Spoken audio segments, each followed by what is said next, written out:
तो मैं सकारात्मक सोच रहा हूँ। और आप देख रहे होंगे कि बहुत सारे राजनीतिक पार्टियां भी जो है अब क्राइम फ्री भारत के 21 लक्ष्यों के तहत बिना शर्त जुड़ रही हैं और सदस्य और चंद्रगुप्त की भूमिका में अपनी सहभागिता निभाने के लिए तैयार भी है। ढेर सारे समाज सेवी संगठन भी जुड़ रहे हैं। तो हमें एक बात का ध्यान सरा साहिल भाई रखना ही होगा कि हमारी रणनीति, हमारी प्रक्रिया और हमारा तौर तरीका राजनीतिज्ञों से भिन्न होना ही होगा। तभी हम जो है इम्पैक्ट ला पाएंगे।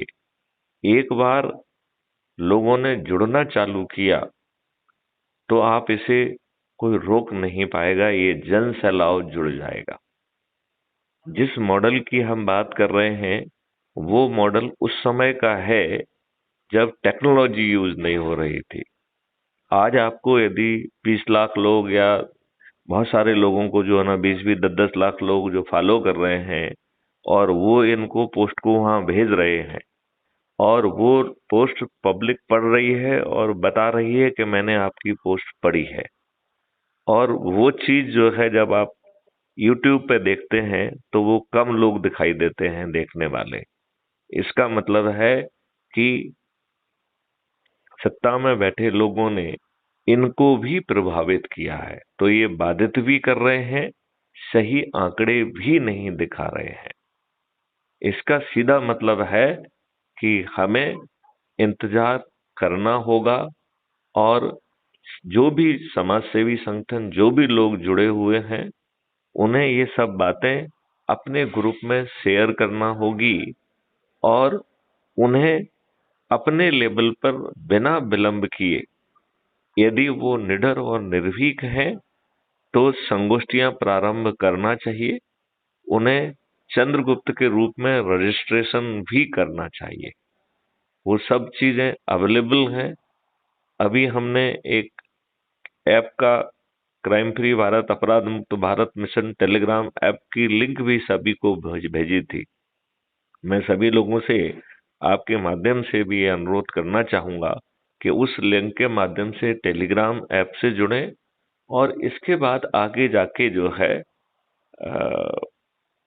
कहना चाहिए कि हमें जो है क्राइम फ्री भारत ऐप के माध्यम से जुड़ें और जिनके पास स्मार्टफोन नहीं है तो जो नोडल व्यक्ति के माध्यम से जोड़ने की प्रक्रिया है उस माध्यम से जुड़ें।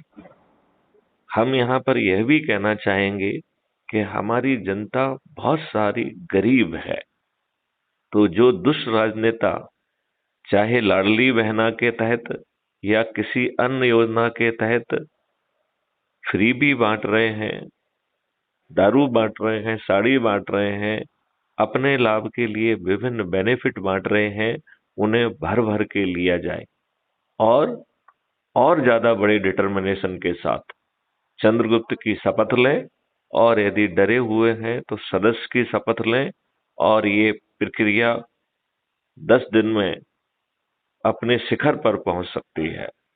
तो अब वो समय आ गया है कि अब कोई इंतजार ना करे, मैथिली शरण गुप्त का इंतजार भी ना करे, जो जहां है वहां से उठ खड़ा हो और चालू हो जाए।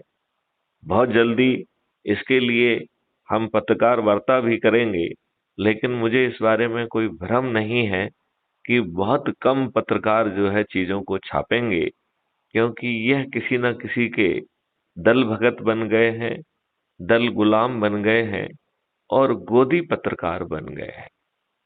लेकिन इन्हीं तमाम व्यवस्थाओं में डरा हुआ सहमा हुआ सदस्य खड़ा होगा। इन्हीं उसमें वह अपने परिवार के सदस्यों को जोड़ेगा, अपने मित्रों को जोड़ेगा, अपने रिश्तेदारों को जोड़ेगा, अपने पड़ोसियों को जोड़ेगा, अपने आसपास के युवा साथियों को जोड़ेगा, अपने आसपास के वरिष्ठ नागरिकों को जोड़ेगा और ऐसे समाज सेवी संगठन जिसका वह स्वयं वर्षों से हिस्सा रहा है उन्हें भी जोड़ेगा। तो सराज भाई, हमें इंतजार करना ही होगा, क्योंकि कहीं ना कहीं यह चीज इम्पैक्ट ला रही है और मैं लोगों को डरा और सहमा भी पा रहा। मतलब पब्लिक नहीं, मैं राजनेताओं को डरा सहमा पा रहा। वो मुझे बाधित करने के लिए जितना दबाव लोगों पर बना सकते हैं वो बना रहे हैं, लेकिन उनका यह दबाव निर्मूल साबित होगा। 2023 में ही मध्य प्रदेश में अपराध मुक्त भारत के निडर निर्भीक चंद्रगुप्त सत्ता में काबिज होंगे।